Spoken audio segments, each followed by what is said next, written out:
और चलिए इस वक्त की बड़ी खबर, देवघर बाबा धाम में श्रद्धालुओं को जाने की इजाजत से जुड़ी हुई बड़ी खबर, इसलिए कि श्रद्धालु देख रहे थे कि आखिर क्या फैसला आता है।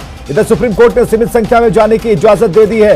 ये बड़ी खबर है। झारखंड सरकार को सुप्रीम कोर्ट ने सुझाव दिए हैं, इजाजत दी गई है, लेकिन सीमित संख्या में सरकार को इस बारे में व्यवस्था बनानी चाहिए। सुप्रीम कोर्ट ने सरकार से कहा है ई टोकन जारी करना भी हो सकता है एक तरीका, पूर्णिमा और भादो के महीने में करें नई व्यवस्था। तो सुप्रीम कोर्ट ने जाने की इजाजत दी है, लेकिन सीमित संख्या में। संतोष कुमार हमारे झारखंड संपादक फोन लाइन पर हैं, सीधे उनसे जुड़ते हैं, बात करते हैं। संतोष, बड़ी खबर तो है क्योंकि श्रद्धालु बहुत ही मन भारी करके इस फैसले की तरफ देख रहे थे, लेकिन फैसला उनके पक्ष में है, लेकिन कब तक?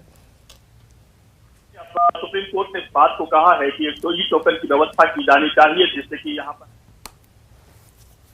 के लिए ये पूजा की व्यवस्था की जा सके, क्योंकि सावन के महीने में यहाँ पर जो आस्था लोगों की रहती है, बिहार और झारखंड खासकर अगर बात करें आप पूर्वी भारत की, तो इससे बड़ा त्योहार कोई और नहीं होता है। इसमें लगभग करोड़ों लोगों के आसपास की संख्या में लोगों की भागीदारी होती है। और उससे भी बड़ी बात यहाँ पर यह भी है कि इस मेले के लगने से यहाँ संथाल, जिस इलाके में देवघर बैद्यनाथ धाम का मंदिर है, उस इलाके में लोगों की आजीविका का एक साधन होता था ये मंदिर, और इसी मंदिर के मेले से लोगों की आजीविका चलती थी पूरे साल भर की। लेकिन अब जबकि कोरोना की वजह से ये फैसला लेना पड़ा सरकार को, उसके बाद लोगों की स्थिति पर तो बुरा प्रभाव पड़ा ही, लेकिन साथ में आज जब अब ई व्यवस्था, ई टोकन की बात कही है सुप्रीम कोर्ट ने, तो अब देखना होगा कि कितने लोगों की व्यवस्था की जाती है। लेकिन अभी अच्छी बात यह है कि 3 तारीख को पूर्णिमा है, उसके बाद पूरा का महीना बचता है, भादो का महीना। यह भी महीना काफी महत्वपूर्ण हो जाता है यहां लोगों के लिए। तो उम्मीद की जा रही है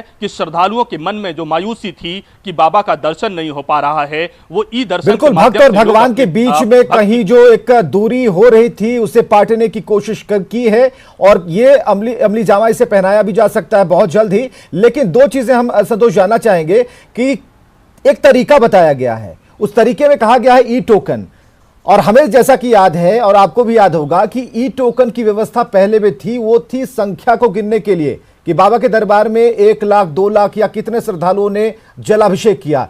इस बार ई टोकन को किस मोड में रखा जाएगा अगर ये होता है तो? देखिए, अभी जो अगर ई टोकन की बात करें तो ये ई टोकन का मतलब यही है कि उन्हीं लोगों को, खासकर मुझे जैसा लगता है, जो व्यवस्था अगर संतोष, हम आपको यहाँ रोकना चाहेंगे। दुर्लभ मिश्रा जी हैं हमारे साथ, मुख्य पुजारी, उनसे बात करते हैं। दुर्लभ मिश्रा जी, बहुत बड़ी खबर है ये कि अब श्रद्धालुओं को इंतजार नहीं करना होगा, बाबा के दर्शन हो सकते हैं। मिश्रा जी, तो हम कोशिश करेंगे कि जो मुख्य पुजारी हैं उनसे हमारी बातचीत हो, क्योंकि ये खबर बिल्कुल आग की तरह फैल जाएगी। क्योंकि आप देख रहे हैं इस वक्त की सबसे बड़ी खबर जो हम बता रहे हैं, वो भी सावन के महीने में। और हमारे साथ मुख्य पुजारी मौजूद है दुर्लभ मिश्रा जी। दुर्लभ मिश्रा जी, एक बड़ी खबर है, सुप्रीम कोर्ट ने कहा है साफ तौर पर सरकार को एक व्यवस्था बनानी चाहिए और भक्त और भगवान की दूरी पाट देनी चाहिए। क्या कहेंगे इस पे? देखिए, 2 बात है कि भगवान और भक्त की दूरी को खत्म करना भी एक बहुत बड़ी जिम्मेदारी राज्य सरकार की भी है और सुप्रीम कोर्ट की भी है। और सुप्रीम कोर्ट का यह निर्णय जो है वो काबिले तारीफ है। लेकिन सवाल 2 चीज है कि अभी तो सावन का समय है जी, और भादो आने वाला है। इसमें जो है तो बिहार के लोग सबसे ज्यादा अत्यधिक संख्या में आते हैं, लगभग 30 लाख के आसपास, 30 से 35 लाख के आसपास एक महीने में आएंगे और बहुत भयंकर भीड़ होगी। तो उस भीड़ को बिहार में अभी थोड़ा एक्सट्रीम पर है, झारखंड में भी एक्सट्रीम पर है। तो कोरोना को रोकने के लिए स्टेट गवर्नमेंट क्या कर रही है, स्टेट गवर्नमेंट क्या करेगी और उसका क्या रोकथाम का हिसाब है, उसको भी ध्यान रखना बहुत जरूरी है। और जहां तक सवाल, चलिए दुर्लभ मिश्रा जी, एक चीज बताइए कि अगर सरकार आपसे पूछती है कि क्या व्यवस्थाएं की जाए, कैसे की जाए, ई टोकन क्या तरीका हो सकता है, आपकी तरफ से क्या सुझाव होगा अगर ये सब धरातल पर नजर आया तो? देखिए, 2 चीज है कि हम जो नेशनल डिजास्टर एक्ट का जो गाइडलाइन है कि हमको जो है तो निश्चित तय करना है, तो उस दूरी में तय करने में हम 15,000 मैंने ज्यादा से ज्यादा दिन भर में 15,000 से ज्यादा आदमी को नहीं दर्शन करा सकते हैं। लेकिन यहाँ आएगा 1 लाख, और 1 लाख जब आएगा तो सारा सोशल डिस्टेंसिंग टूट जाएगा, ये निश्चित है। अब अगर सोशल डिस्टेंसिंग तोड़ने का परमिशन या प्रोविजन यहाँ स्टेट गवर्नमेंट या नेशनल डिजास्टर एक्ट में करती है, तब तो यहाँ का मेला समझ सकता है। लेकिन अगर सोशल डिस्टेंसिंग का दूरी अगर ये तोड़ने का नहीं देंगे तो यहाँ मेला लगना बहुत मुश्किल है। मुश्किल नहीं, मेला तो लग ही जाएगा, लेकिन उसको कंट्रोल करना राज्य सरकार के बूते के बाहर की बात। चलिए, अब सुल्तानगंज से अगर जो लोग यात्रा शुरू करेंगे, आपने कहा कि 15,000 की कैपेसिटी को संभाला जा सकता है नियम के तहत, कानून के तहत। हमें जरा ये बताइए कि जो लोग सुल्तानगंज से चलेंगे जल लेकर, वहीं कहीं ऐसी कोई व्यवस्था, अगर बिहार की सरकार भी कुछ व्यवस्था कर दे और उधर झारखंड की भी सरकार व्यवस्था कर दे, तब तो हो सकता है। सवाल है कि अभी 2 चीज हो सकता है, क्योंकि ट्रेनें बंद है, लेकिन छोटी छोटी गाड़ियां तो चालू है।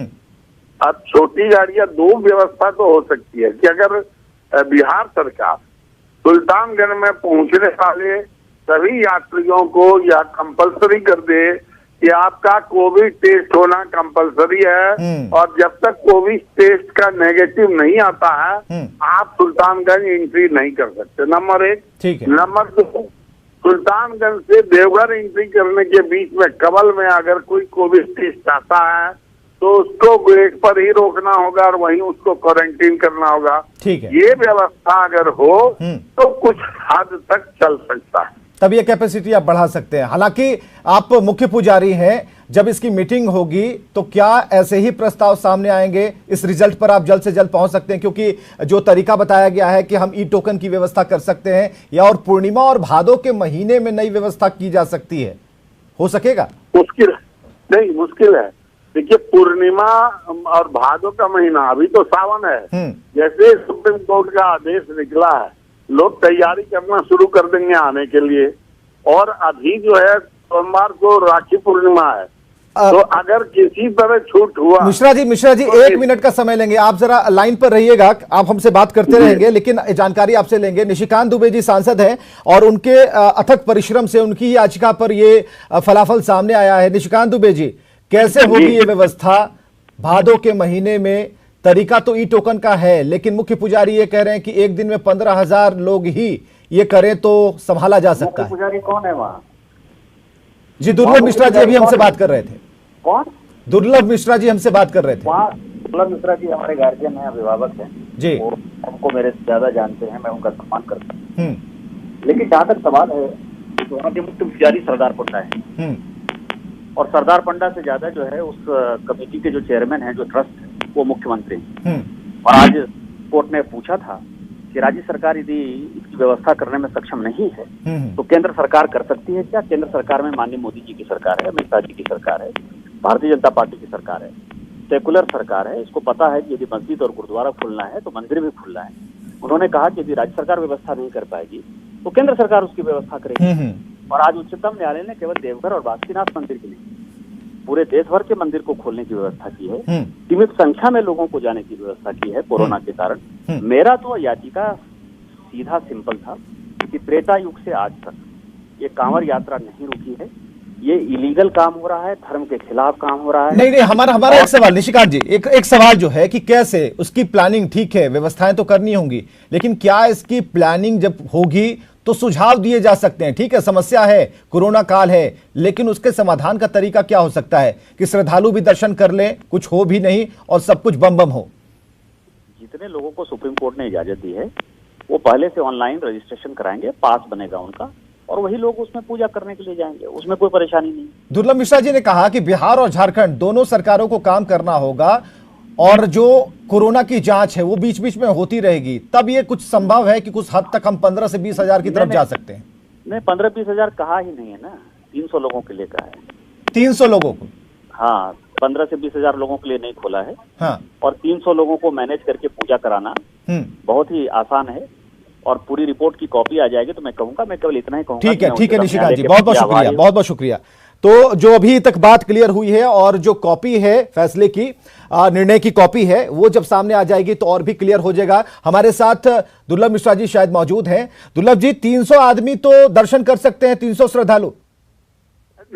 ये जरा अटपटा जजमेंट हुआ, शायद सुप्रीम कोर्ट के सामने में सही स्थिति स्पष्ट नहीं की गई राज्य सरकार की तरफ से भी और पिटिशनर की तरफ से। 300 लोग सिर्फ और सिर्फ आपको ये बता दे कि देवघर लोकल पंडा जो रोज पूजा करने वाला, जो बिना बाबा का शिवलिंग में बिना पूजा किए जल ग्रहण नहीं करता है, वैसे लोगों की संख्या 300 है।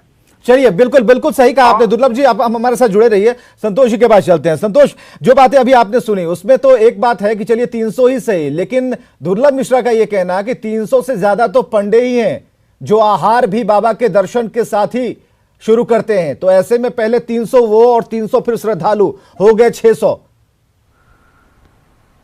नहीं, देखिए, जो व्यवस्था मेरे ख्याल से अभी ऑर्डर की कॉपी जब आ जाएगी तो फिर उसके बाद ही स्थिति साफ होगी। लेकिन जो व्यवस्था जिस तरीके से आप देखें कि लोगों के आने जाने के लिए ई पास की व्यवस्था की जा रही थी, तो उसी तरीके की व्यवस्था यहां पर भी होगी। वो 300 लोग वही लोग होंगे जिनको की परमिशन दी जाएगी। बिल्कुल, जी जी, बोलते रहिए।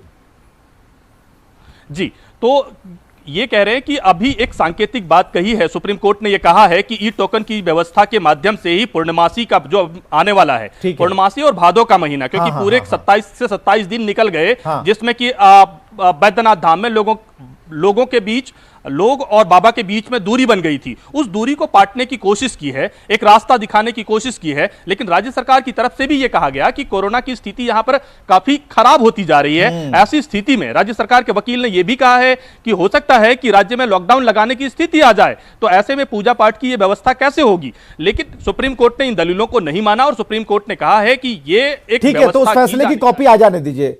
उसके बाद एक बार फिर हम जुड़ेंगे और मुख्य पुजारी से भी बात करेंगे, निशिकांत दुबे जी से भी बात करेंगे। उन सभी लोगों से हम बात करेंगे जो चाहते हैं कि मंदिर का पट खुले, दरवाजा खुल जाए, लेकिन नियमों के तहत। बहुत बहुत शुक्रिया आप सभी का हमसे जुड़ने के लिए, बातचीत करने के लिए। तो एक और बड़ी खबर आ रही है इस वक्त। हम आपको बताएं कि राज्य में पारा शिक्षकों की नौकरी स्थायी होगी। यह सबसे बड़ी खबर है। राज्य में पारा शिक्षकों की नौकरी स्थायी होगी और अब 60 साल की उम्र तक नौकरी कर सकेंगे पारा शिक्षक। इसके अलावा सुनिए, पारा शिक्षकों को सरकार वेतनमान भी देगी। शिक्षा मंत्री जगन्नाथ महतो ने न्यूज 18 से बातचीत में कहा है कि इसे लेकर फाइल बढ़ा दी गई है और जल्द ही इसे अमल में लाया जाएगा। बड़ी खबर है, सबसे बड़ी खबर। और खबर यह है कि अब पारा शिक्षकों की नौकरी स्थायी होगी, 60 साल तक नौकरी करेंगे, साथ ही पारा शिक्षकों को सरकार वेतनमान देगी।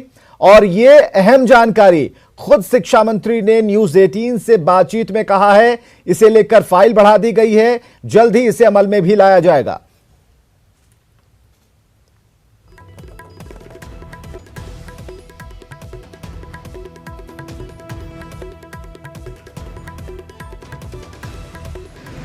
अभी हम पारा टीचर के लिए अस्थायी करने जा रहे हैं।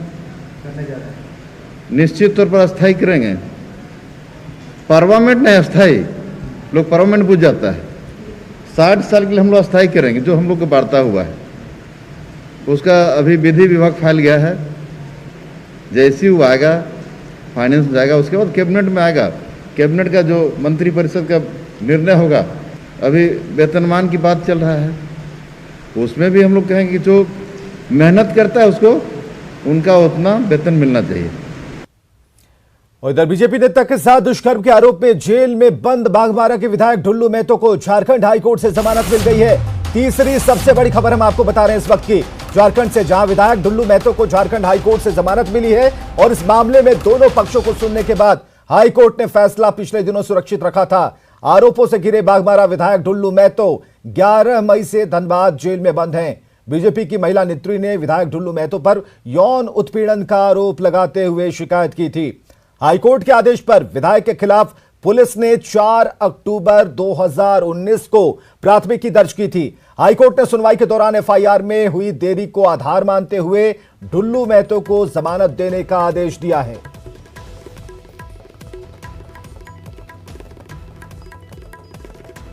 तो 2019 में दर्ज हुई थी एफआईआर। आरोप के बारे में हम आपको बता रहे हैं। अदालत ने फैसला सुरक्षित रखा था। आज उस फैसले को सुनाया गया है कोर्ट में और उसमें जमानत मिली है जुल्लू महतो को। लेकिन जमानत देने का जो कारण था ये था कि जो डिले हुआ था एफआईआर फाइल करने में, उसको कंसिडर करते हुए फिर जमानत दी गई है। और इधर कोरोना संक्रमण को देखते हुए रिम्स के पेइंग वार्ड में भर्ती लालू प्रसाद को कहीं और शिफ्ट करने की तैयारी चल रही है। रिम्स अधीक्षक ने बताया है कि इस संबंध में सरकार, जेल प्रशासन और रांची एसएसपी को पत्र लिखा जा चुका है। दरअसल लालू के सभी सेवादार कोरोना पॉजिटिव निकले, लेकिन लालू प्रसाद अभी तक निगेटिव हैं और उनकी सेहत अच्छी है। लिहाजा लालू को रिम्स में ही कहीं और एहतियातन शिफ्ट किया जा सकता है। खबरें लगातार जारी हैं, बने रहिए हमारे साथ।